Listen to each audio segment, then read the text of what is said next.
Welcome to the Lean Blog Podcast. Visit our website at www.leanblog.org. Now, here's your host, Mark Graban.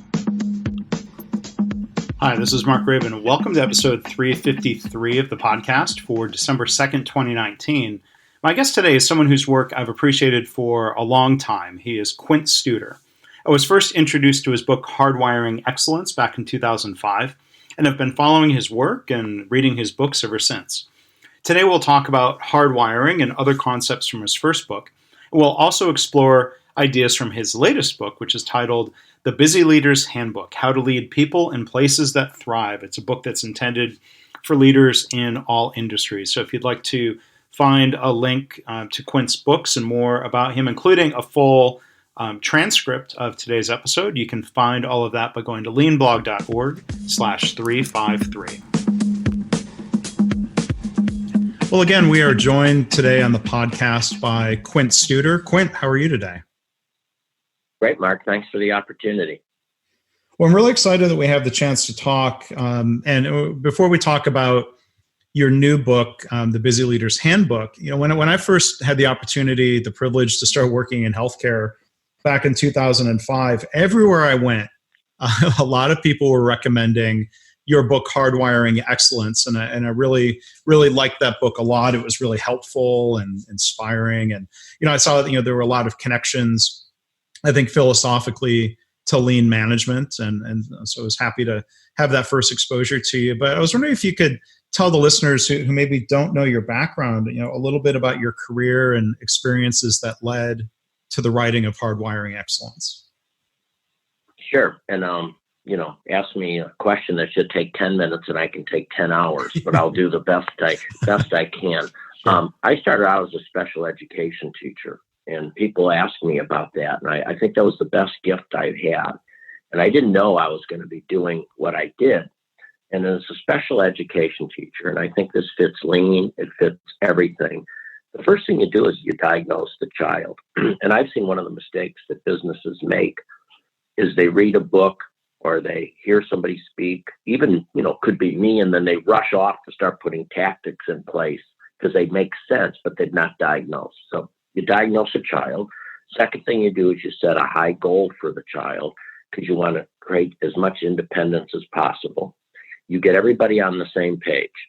So you get, what I mean by that is, you get the teachers, the parents, maybe the occupational therapist, everyone on the same page because you want consistency working with that child. You do a ton of reward and recognition. You look at processes that the student can learn. Mark, being your expert in lean, probably one of the early lean people in education was a guy named Mark Gold at Southern Illinois University that created a step-by-step process on how to take apart and put together a Schwinn bike brake of 10 parts and showed that people that were considered severely disabled could do it. And he did it by building sequencing step at step. And then you also have some consequences. So when I got into healthcare, after 10 years in special education, I sort of put that into play. And I put that same philosophy. You diagnose, then you try to set goals, you get everybody on the same page, and you look at your processes. And so I got into healthcare and sort of kept going through the road, sort of got promoted with little or no training. And then one day I ended up in the inner city of Chicago with a hospital with very little money. And I was given an assignment to move patient satisfaction. And, again, you diagnose. So I drove, because I was in Chicago, to South Bend, Indiana, spent the day at Press Ganey, really learning their tool, how it worked. Came back, then I benchmarked. I went to Southwest Airlines because they had a great reputation for service, and saw what they did.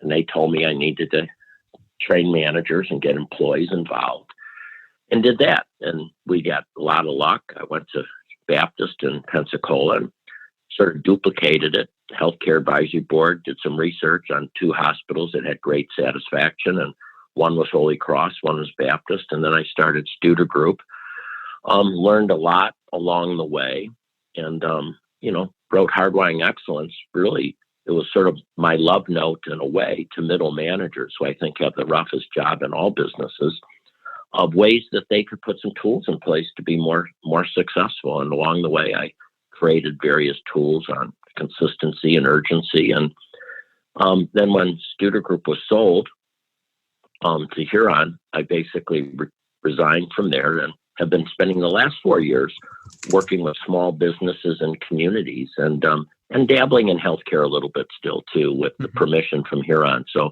it's been I'm continuing to learn.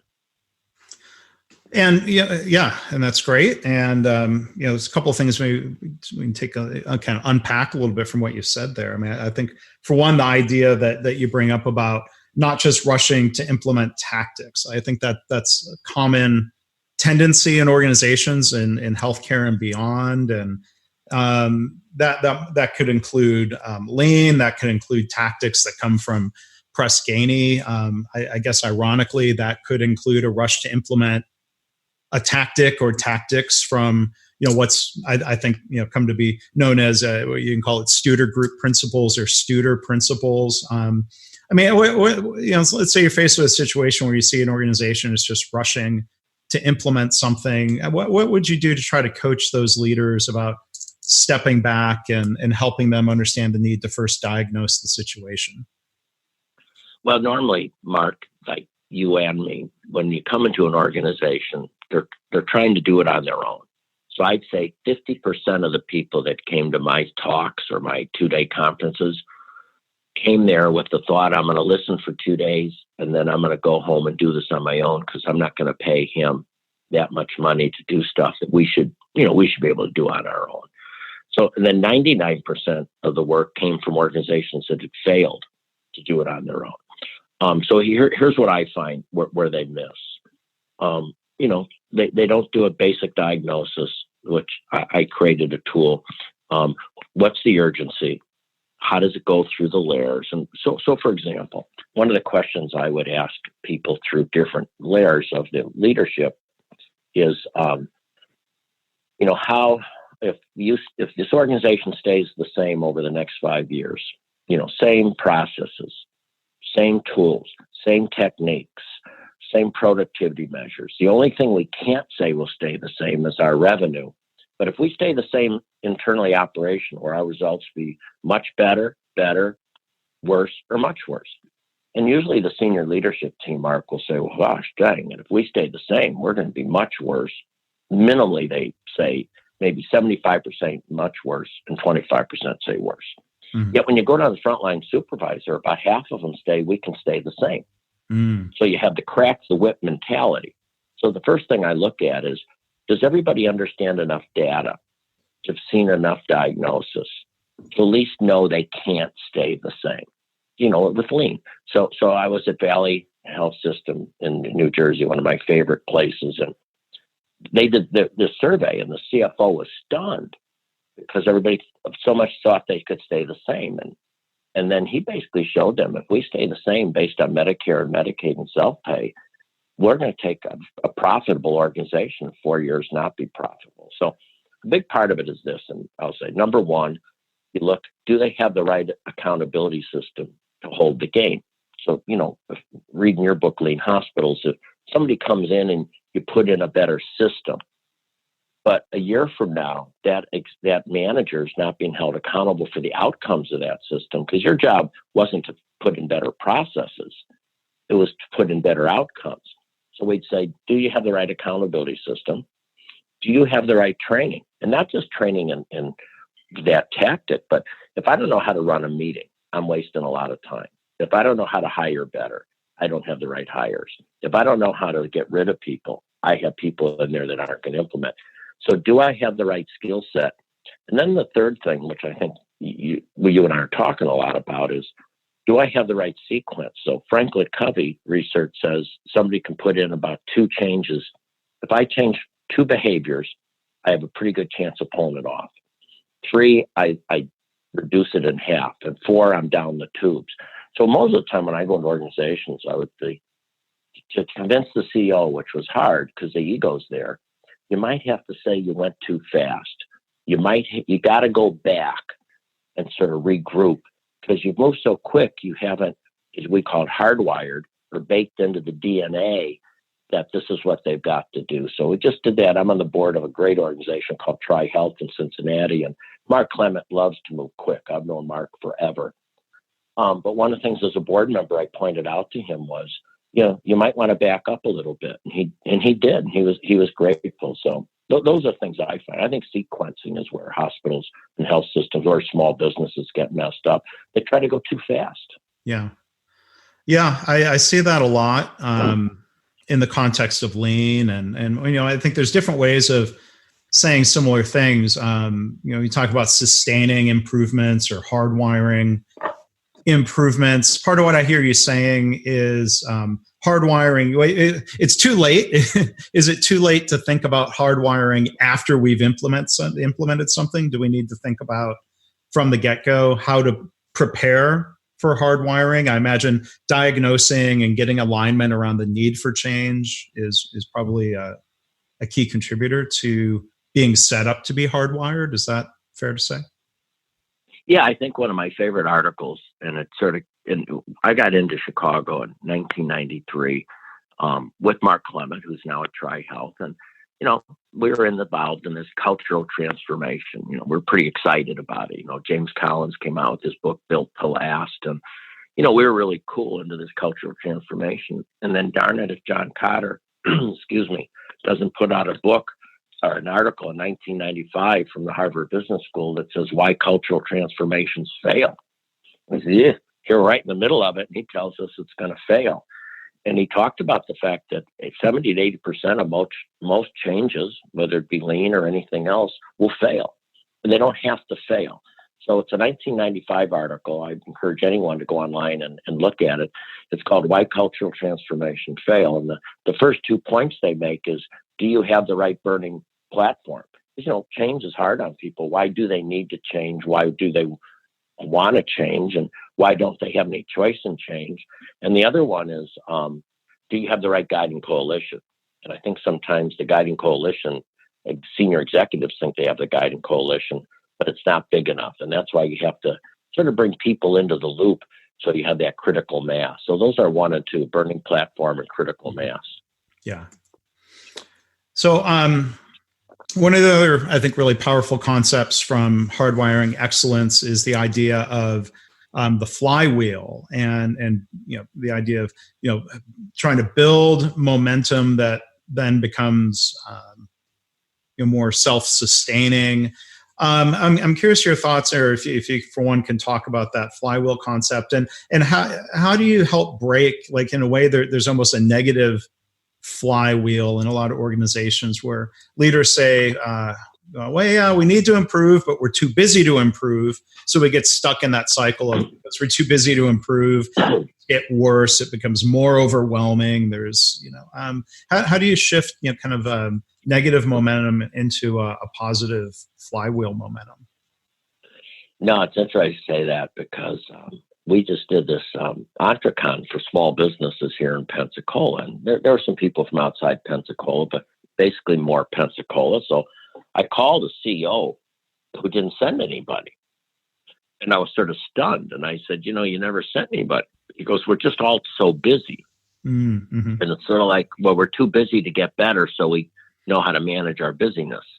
And, sort of like you've been around, Mark, forever, where, organizations, well, we just don't have time to send people away for training. So does that mean we're going to keep doing it the way we're doing it, which isn't working? It's sort of insanity at times. When you look at the flywheel, and I'm an imitator, I take things that other people have done and I tweak them.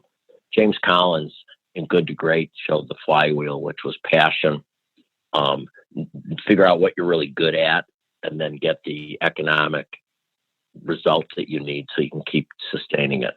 I put a hub in the flywheel, which was, purpose, worthwhile work, and making a difference. And I think the good leaders, no matter what business they're in, figure out how to help their employees see that what they do is a vital part of the job.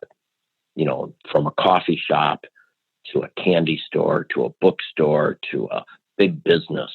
How do we connect with the employees on what they do is vital? And the other thing is with the middle of the why is why are we doing what we're doing? Because if we can't explain the why, we're going to lose the employees. It's sort of like in the old, with your kids used to say, why? And it's well, because I told you to.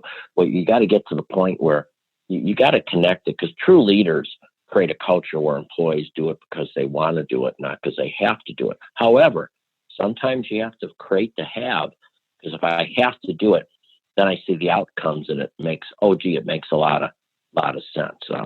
Years ago, I got a call from Fred Loop, who was the CEO of Cleveland Clinic, and he's passed away now, and he's one of my huge idols in healthcare. And he called me up one day and he said, I did a Quint Studer today. He said, I was in the restroom and the maintenance guy came to clean it. And he said, and I went up to him and told him how important it is for our bathrooms to be cleaned. Thank you very much. And Fred is so unassuming, said, well, I was really surprised because he knew who I was. And wow, it made a big difference. So I think sometimes people underestimate their power. So if we look at that, then the key to the flywheel is most people have the passion. I mean, you go into a place, Mark, that OR wants to be better. The place wants to cut out waste. They want to cut out steps. So they have the passion. And what we do in healthcare or any business is we've created cultures based on negative feedback. When I do my conferences, even today, I'll say, if your boss calls you or texts you right now and leaves a message, contact me when you can. Your first thought isn't, here comes more reward and recognition. We have a restaurant in Pensacola called McGuire's, and when I used to do training here, people would go to eat at McGuire's, and the biggest selling T-shirt healthcare people would buy was a T-shirt that said, the beatings will continue until morale improves. So I think it's how do you build on their strengths, and that's 3-to-1, 3 compliments to 1 criticism. But then the second point is the skill building.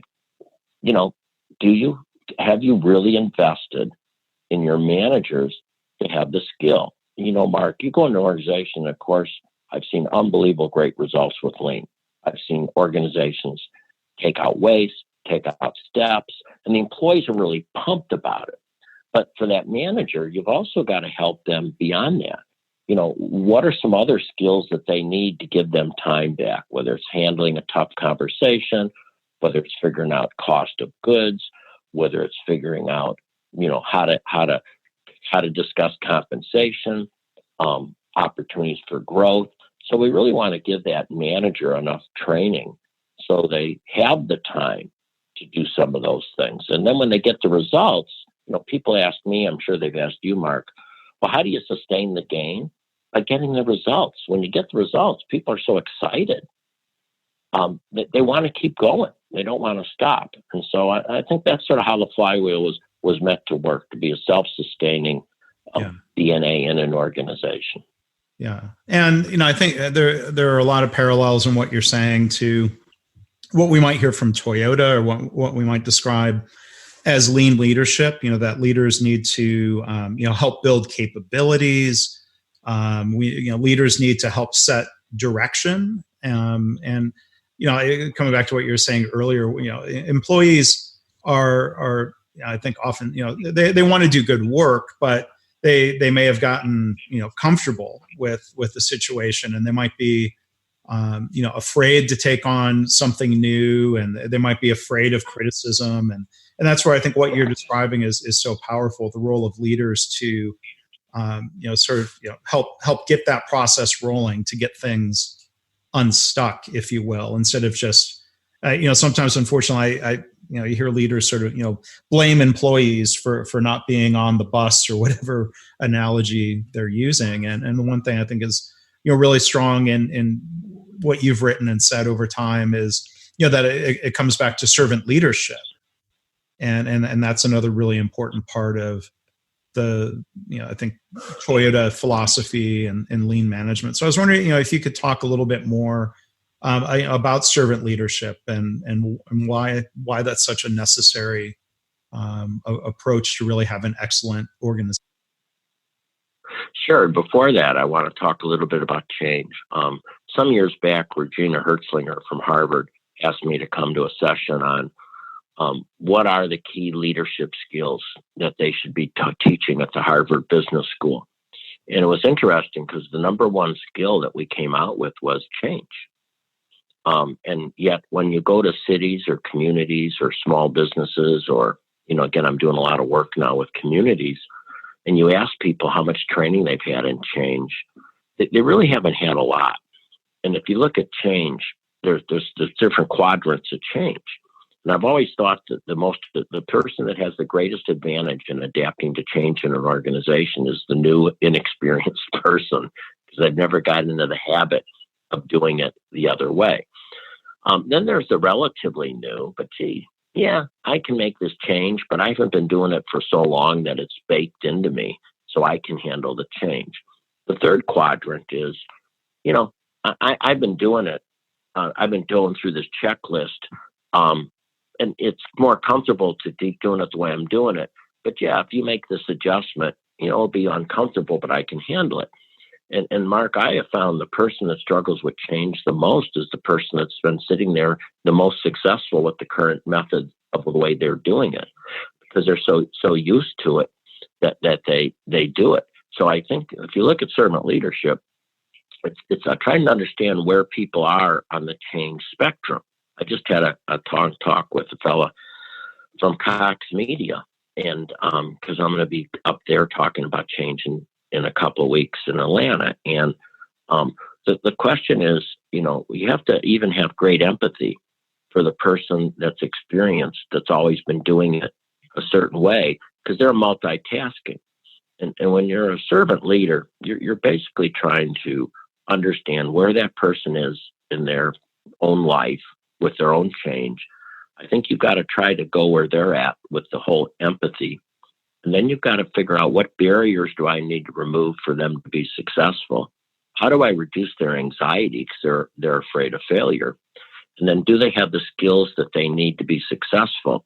I was lucky enough to be invited by the Walton Foundation in Arkansas to go to talk to a Heartland Summit they had. And they had the president of Walmart talk about the change they're going through. And to get them ready for change, their change management expert had them take their watch and put it on the other wrist for 1 week.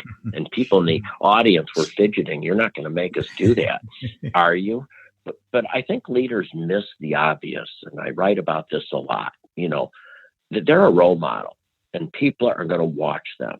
And they have to make sure they understand that the basics, and these sounds like the basics, but you don't get yourself, one of my big wins at Baptist is when I came in, my office needed furniture for sure.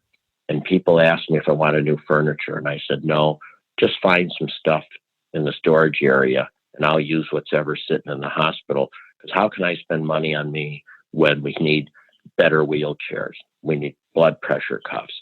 I only told that to a few maintenance guys, but that got around pretty quick. Parking, don't cut in line. Parking, your job is to create the right culture for people to optimize their human potential.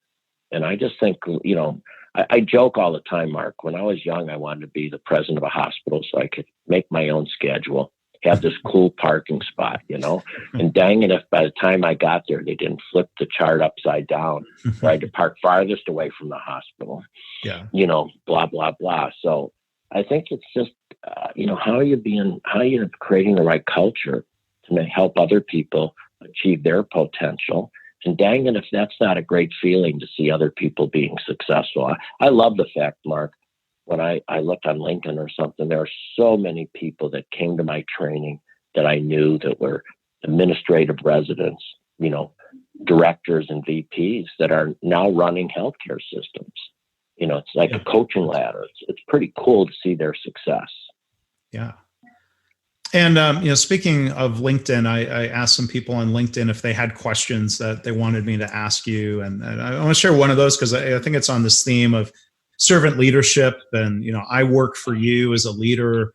And so Laura asked, I would love to hear Quint's take on how leaders can hardwire rounding tools and asking team members about what needs fixed without them as leaders owning everything. Sometimes it's easier to just take the fire and put it out.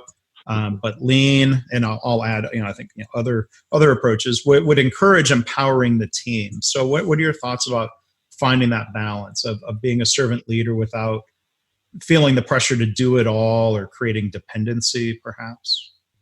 Well, no, I think it's perfect. I just had a 2-day conference. This was our big topic. We get promoted into leadership positions because we bring solutions. I mean, if you look at who gets promoted, it's the employee that somehow comes up with some solutions. So now the reason we got promoted is as an employee, not as a leader, but as an employee, we come up with solutions.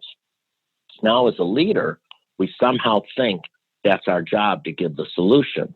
And the ego, including mine, gets fed, like even this, I'm going to give the topic and then I'm going to feed my ego a little bit here on it. We fall into what I call park ranger leadership, where we keep rescuing people and we keep feeling good because they thank us for rescuing them, but they keep getting lost because we haven't taught them how to quit getting lost. So I think the hardest thing for a leader to say is, what do you think? What do you think? What do you recommend? If you were me, what would you be doing? And if the person says, I don't know, instead of then giving the answer, you say, you know what? Why don't you think about it for a while, a week or a couple of days, and bring me back what you think we should do?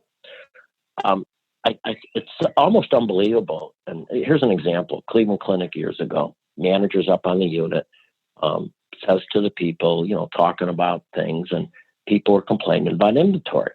We ran out of sheets, we're running out of towels, and blah, blah, blah. At one time, that manager would have ran to her office and started looking at it. So the manager said, well, what do you think we should do?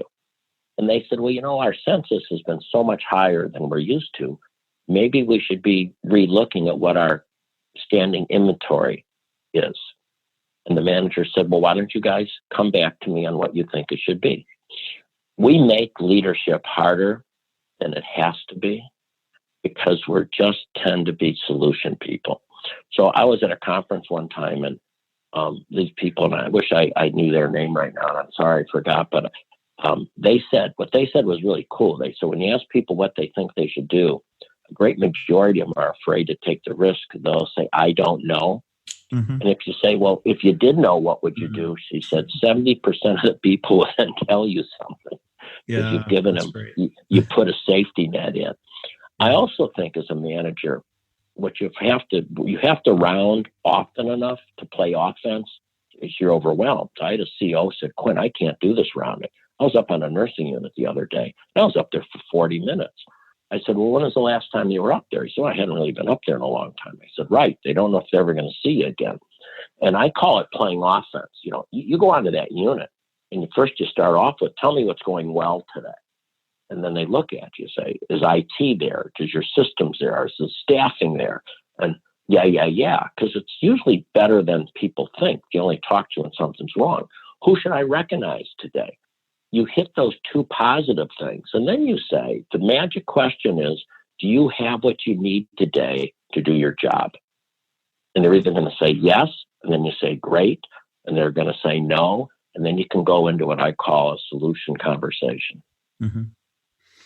Well, and that's a great question. And one other question that's always stood out, and I've from your book, and I've passed it along, or talked to leaders about this question when they're going out, whether you call it rounding with a purpose, Gembo walks, whatever you call it.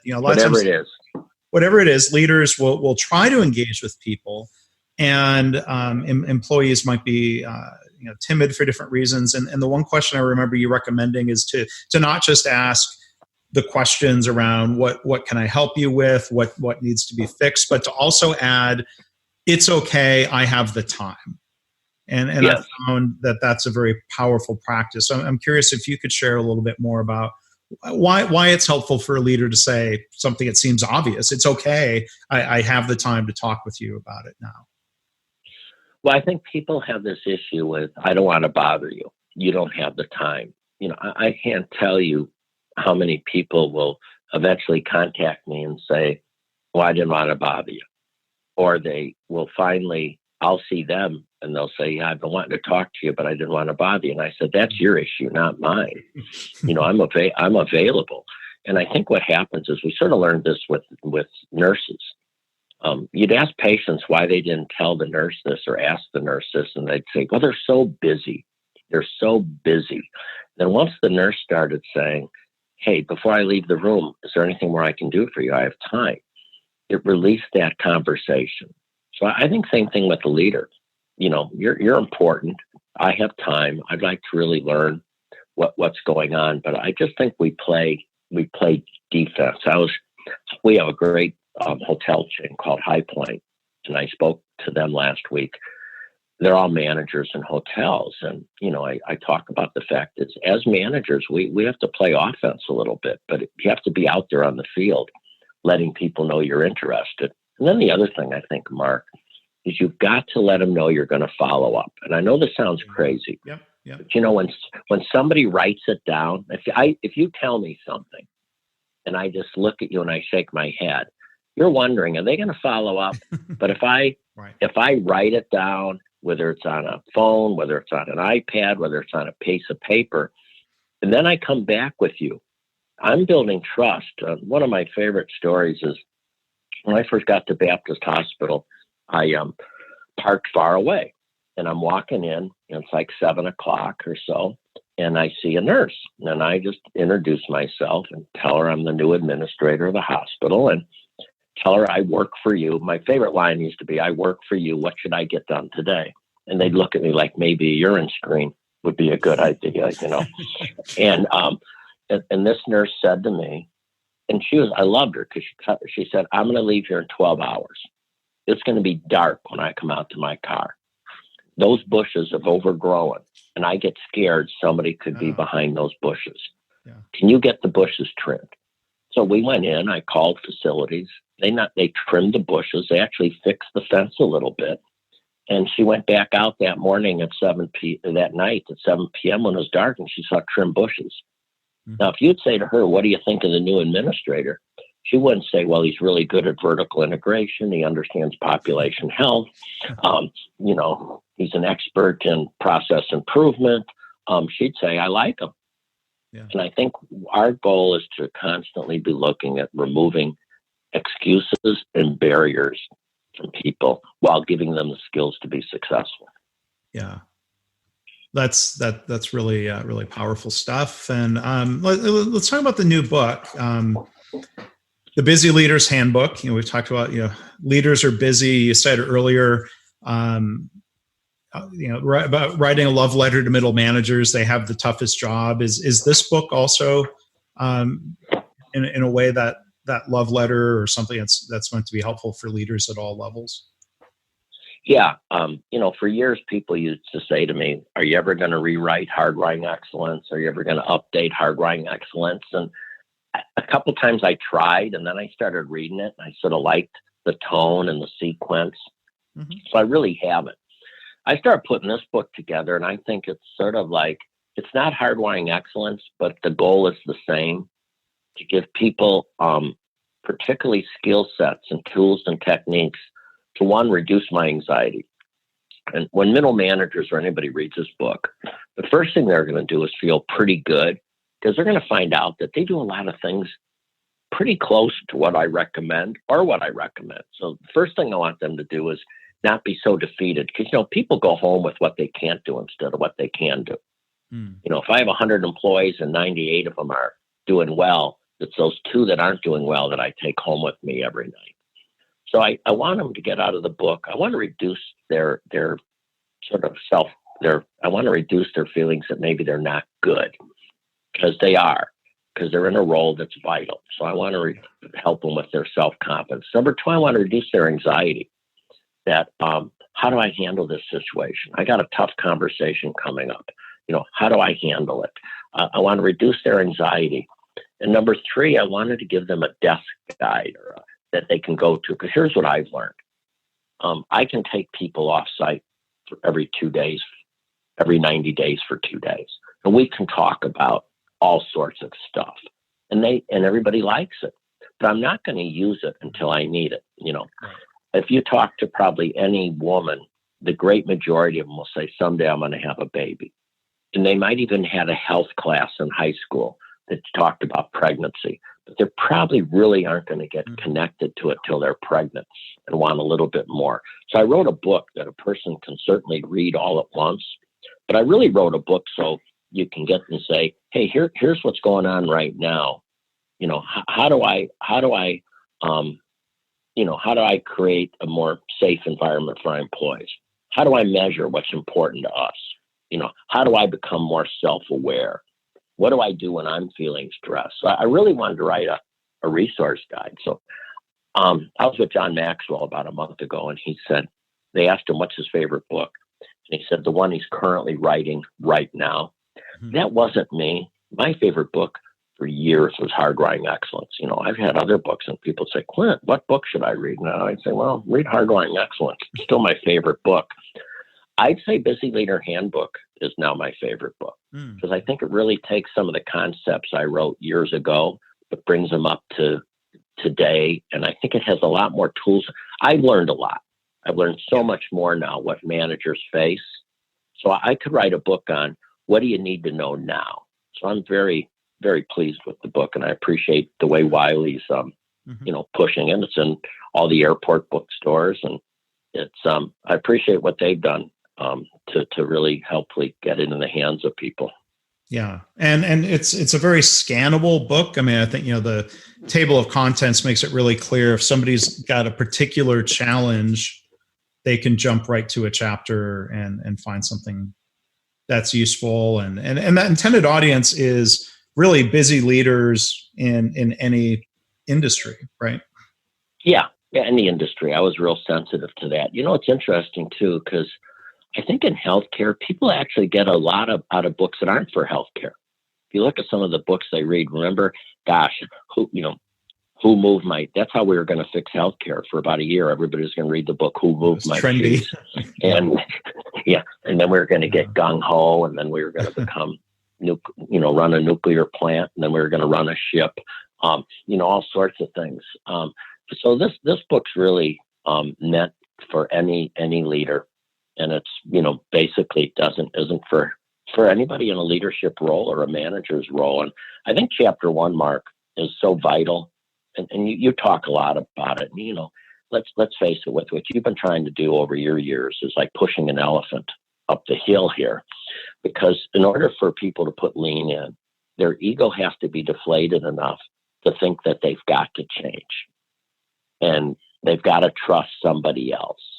And, in healthcare, it's particularly hard because healthcare feels they're terminally unique. Well, we're not this, we're not that, we're not this.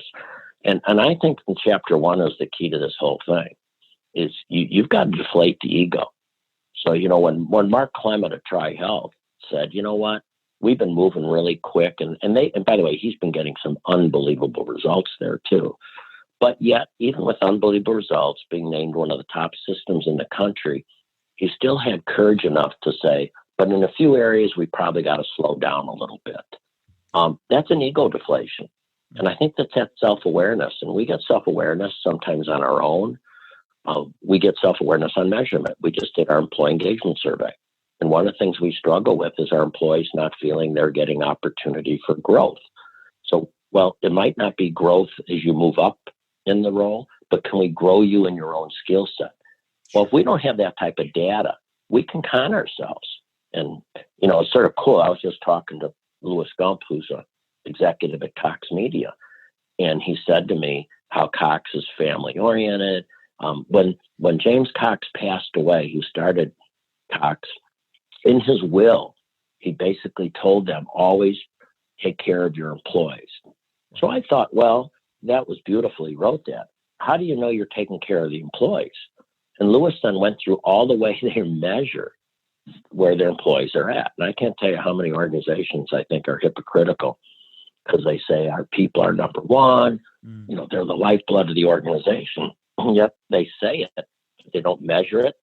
And if you don't measure it, how do you know what to do about it? Well, and getting a survey back that has, honest responses that aren't what they would hope to hear, that might be a humbling experience. I want, on that topic of humility, you talk about the importance of leading with humility. That's a core theme from Toyota as well. And does it take some sort of near traumatic event that humbles a person? Like, I'm always curious, can a leader become more humble? Does it take some sort of external trigger? Well, sadly, it reminds me of, I'm on the board of Betty Ford and Hazelton, great long-term addiction. And in the old days, they'd say somebody with addiction has to bounce off the bottom, lose their job, lose their family, lose their health. Then maybe they'll think they should do something. And over the years, you try to raise that bottom. And I think same with a leader.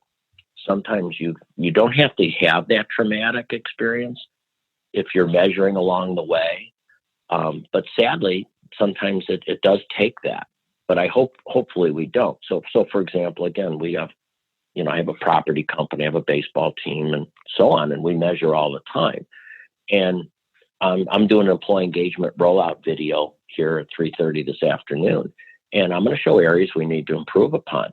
Well, but by getting close and measuring on a consistent basis, just like the 30 and 90 day meeting, why wait till the employee quits? Why not say at their 30th day, is there any reason you would think about leaving here? Let's do the exit interview before they exit. And I think you can reduce the pain and the ego deflation by measuring and looking at the key indicators. And the best thing to do is deflate your own ego. I tell the story, Mark, in a talk recently that, somebody came up to me one day, and I'd been working on this project for years, and I was sharing my results, and they came up to me and said, I feel so much better. They said, I've been trying to do this for this long, and here's where I'm at. And hearing where you're at after 10 years, I feel like my progress is better than I thought. What they were basically telling me is that I helped them by telling them I was still not where I want to be. I had Steve Ronstrom years ago, when he was president of a hospital in Clare, Wisconsin, called me and said, Quint, I'm having this problem here. What do you recommend? You travel the country. I said, well, Steve, keep calling people, because I got the same issue at Studer Group that you have in your hospital. And when you get the answer, call me back. We're all on this journey together. And as soon as people realize that, and the other thing that's really cool right now, and I didn't know I was going to talk about this, I've been really working a lot on mentoring, studying mentoring. There's something now called reverse mentoring. And in my book, I talk a lot about young talent, how to keep young talent. Because everybody just says, well, they leave, they go away, they can't do anything with them, that whining. Young talent wants to be engaged. Yeah. They want to be involved. And I think Lean is perfect for your younger employees, because you're giving them a chance to come up with solutions. So the other thing is called reverse mentoring. Some of the younger people are we have a fellow here named Daniel Venn, who's in our baseball team, my AA team I own, and he's in charge of social media. He is so good that he's teaching everyone now how to maximize social media. So I think the other thing is we're missing some great opportunities for reverse mentoring here. Yeah.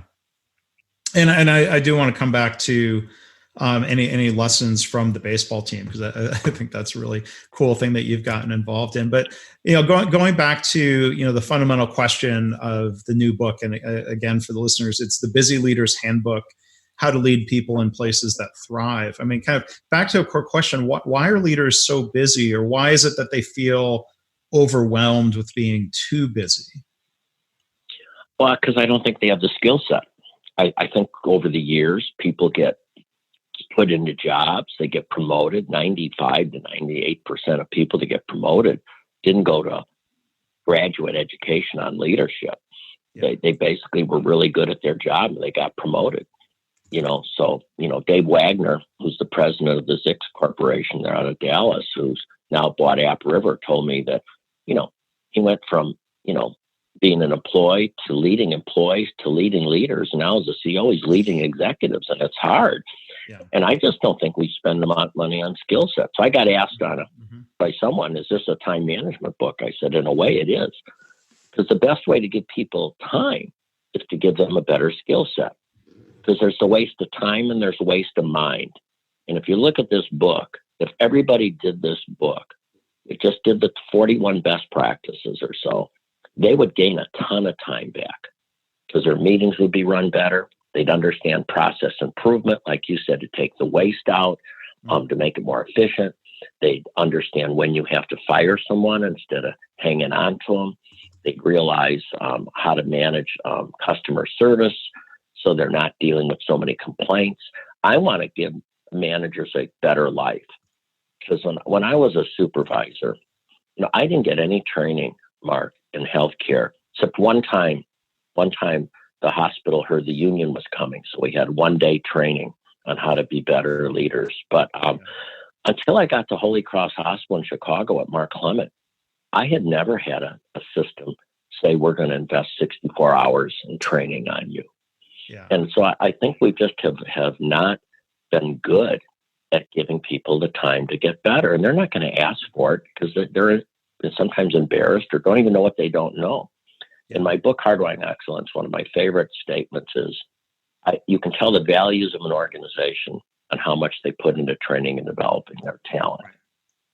Because how can you tell people you want them to do a good job, but not give them the time to develop their skill set? And I think that's what's sad about when I go to companies. We put people in these horrendously tough jobs that are so hard, we don't give them the training. I used to tell CEOs, if you're depressed and think you have it rough because you've got 10 direct reports or something, take about an hour, go up to med-surg. Right. Pretend you're the med-surg manager managing 70 employees, 365 days a year, 24 hours a day, dealing with a whole array of different physicians, different patients. And in about an hour, you're going to come back to your CEO office feeling much, much better than when you left because you realize that you've got a pretty good job. So how can we not give these people the skill sets to be successful? Yeah, there's, as much as I can generalize, I think this is a big challenge in healthcare, the lack of formal supervisor training, managerial leadership training. And, sometimes it's a matter of time. Sometimes, unfortunately, it's one of the first things that gets cut from the budget in tight times when it seems like I think it is the first thing. Counterproductive. That and travel. Counterproductive. Yeah. Travel for training or the ability to even have the company buy a book for you or a training class. Yeah. No, it's incredible. It's incredible. I learned that, I used to love buying books for my managers because it showed them I cared about them. I wanted to do better.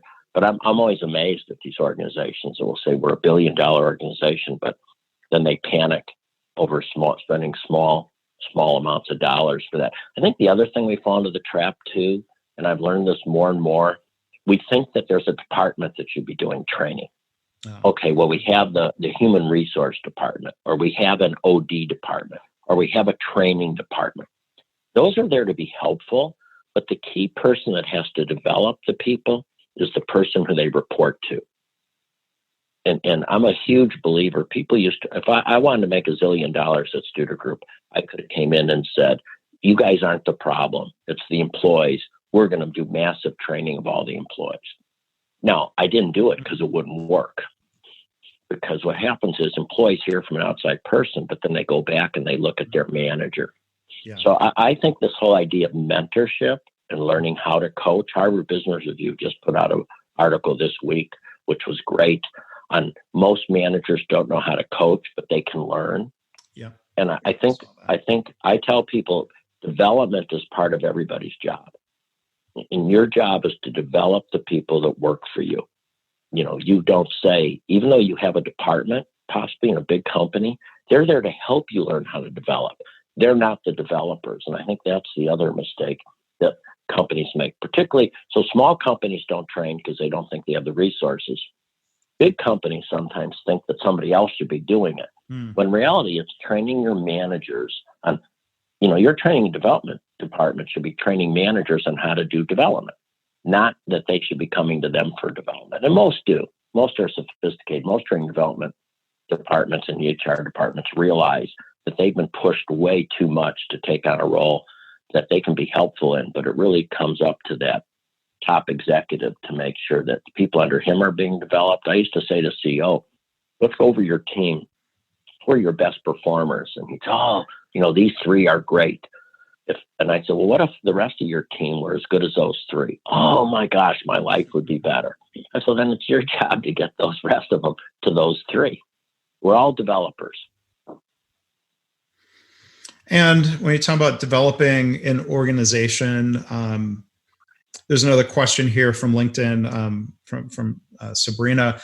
She wanted to hear about your approach, or how do you create that culture where leaders support employees? Well, first of all, I measure the heck out of employees. So they have no choice. I know this sounds tough, maybe. They have no choice. I will be very patient with managers on everything except not feeling that they're doing a good job with their staff members. So one is you measure it. And then once you measure it, you identify issues. So for example, our issue recently is opportunity for growth. So then you talk to the managers about, how do I help grow you? Because if I role model it with you. Another area is communication. And so then you talk about, well, how can you sit down with your employees and say, hey, wow, you don't feel our communication is very good. Thank you so much. I appreciate that. And I truly want to be good. But obviously, I'm not sure how to do it right now, but I need your help. Could you identify what excellent communication looks like to you? Could you tell me what you need, when you need it, where you need it, how you need it? And can you help me understand a time when I haven't communicated well, or I missed something I should have? I'd say you let the employees create a template on what good communication is, then you deliver it. So I think it's truly measurement. And I think we just sometimes don't want to measure. Again, that's where we're penny wise and pound foolish, is we don't measure. Then when we do measure, we don't do anything about it. Now, I went into a hospital one time and the CEO of the system said, oh, I feel bad for so-and-so. He was president of a hospital because his employee results are so bad. He's taking it personally. I told him not to take it personally. I said, I tell him to take it personally. That's his job, to make sure it's the right place to work. Right. And so I think, going back to what she says, you've got to measure it. When you measure it, you can tell. I mean, I can go to an organization and they'll say, oh, turnover is bad with all the lower paid employees because, Walmart's taking them all, or blah, blah, blah, blah, blah, blah. And I'll say, then I'll study it. And I'll find managers that have the same compensation level and the same corporate that don't have any turnover. And then we'll study them. And I find, Mark, and you probably found this, one of the hardest things to do is get people to deflate their ego and go down the hallway to learn from somebody. They'd rather go across the country to a conference to learn. When I was at Baptist Healthcare, we were looking at our pressure ulcers. We also had a nursing home. And our nursing home did a better job with pressure ulcers than the hospital. So I talked to the nurses about, let's take a field trip to the nursing home because they're doing a better job managing pressure ulcers than we are. And they have long-term patients that are sedentary. Not everyone was excited to get on the bus, because, so I think that whole measurement and benchmarking people within your own realm, instead of saying why you're different, how you're alike. And I'll finish it. Patient sat years ago, started measuring it, press gaining. And Michelle Wasco, who's now deceased, was a manager on one of the units. And her patient sat was better than anybody else. So Don Dean, who was working for me then, we went up. I said, go study her. Don't go ask her. Go study her. Spend the whole week just watching her. And about the third day, Don said to Michelle, Michelle, I notice every morning you go visit every patient. And she said, doesn't everybody do that? Mm. No, nobody else was doing that. But see, managers also have a rough time because they don't get to see what others are doing because they're isolated. So you've got to create those best practice visits in that learning lab. Because as a nurse if I'm a barista, I'm watching other baristas and I can learn from them. But if I'm a manager, I'm not watching other managers. So you have to create that learning environment for them. Do you have time for a quick question about the baseball team before we wrap up? Please. So the Pensacola Blue Wahoos. Well, I would love to talk more, but maybe just the quick question. I mean, I appreciate how you talk about continuing to learn. What's one key lesson that you've learned from running a business that's so different, in this case, a minor league baseball team? That it's so much the same. It's just the same as having a hospital or anything else. Number one, you got to hire. And so we don't sit here and say, well, they're seasonal employees. Every one of our employees goes through three-step hiring process, just like you would if you were hiring an executive or anyone else. So it's selection. Number two, it's constant measurement. We measure employee engagement twice a year, and we measure turnover all the time. And we measure sponsor satisfaction, group satisfaction, and fan. We do 3,000 surveys every single game to find out how we're doing with the fans. So I think it's good measurement. I think it's good training. And then we do huddles. Every game you do a huddle, and everybody finds out what we're doing well, reward recognition. And it's pretty cool. The third inning of every game, we put employees up on the dugout, and we talk about why they're being recognized today. And then my cell phone number goes up. I give my cell phone number up on the scoreboard in the third inning, and people can text me. And it's sort of neat because after we identify the employees that are being recognized, I start getting texts from fans saying, well, what about Susie? She's really good. She's over here. What about this? So, and we win. We have the highest net promoter score in all of minor league baseball because we've just done the basics, and we train people. And what's really neat, what I've learned, Mark, because almost so many of the managers I'm dealing with now, I mean, I have people that are running departments that are 25 years old, 24 years old, 28 years old, which is really wonderful because you find how motivated they are to learn. And I think that's the mistake we make. We if you want to keep your young people, you've got to invest in them. You can't wait.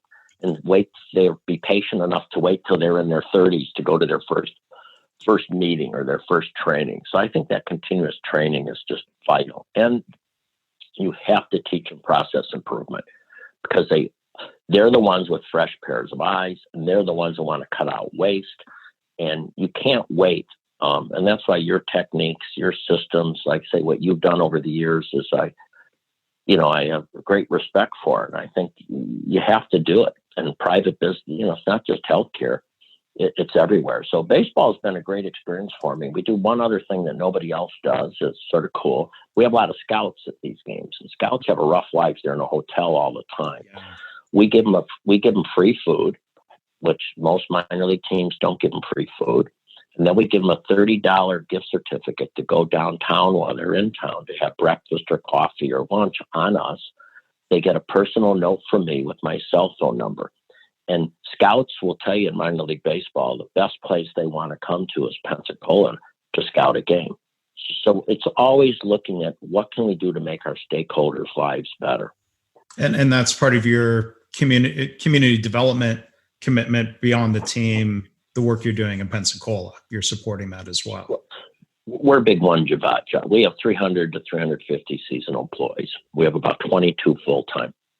But going back to my background in special education, we are one big job development center. Your ticket's probably going to be taken with somebody with, I call them special talents. They'll probably take your ticket, and if they have special talents because not only do they take your ticket, but they tell you they love you and maybe hug you on the way into a game.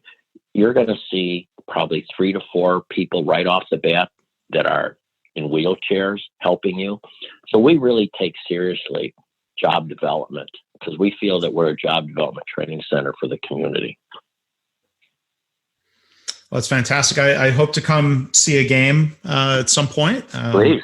I love going to minor league baseball games in my travels, and would really look forward to doing that at some point. And Quint, I want to thank you so much. I feel bad. I think it was on me for not inviting you to do a podcast a long time ago. I know you're busy, and I'm glad that we've been able to. Rearview mirror. That's one thing. No, one thing I've learned from people. This was another leadership tip. I was talking to a very successful military person here in Pensacola, and one thing they told me, it's really important if you move forward to put things in your rearview mirror. So, hey, I'm just glad we could talk now. And thank you on behalf of someone who loves healthcare. Thank you for the tremendous impact you've had and the fact that you keep driving. And I'm shocked we've never been on the same plane because I'm videotaping Delta now because Delta's gotten so much better. Their captain comes out and talks to you.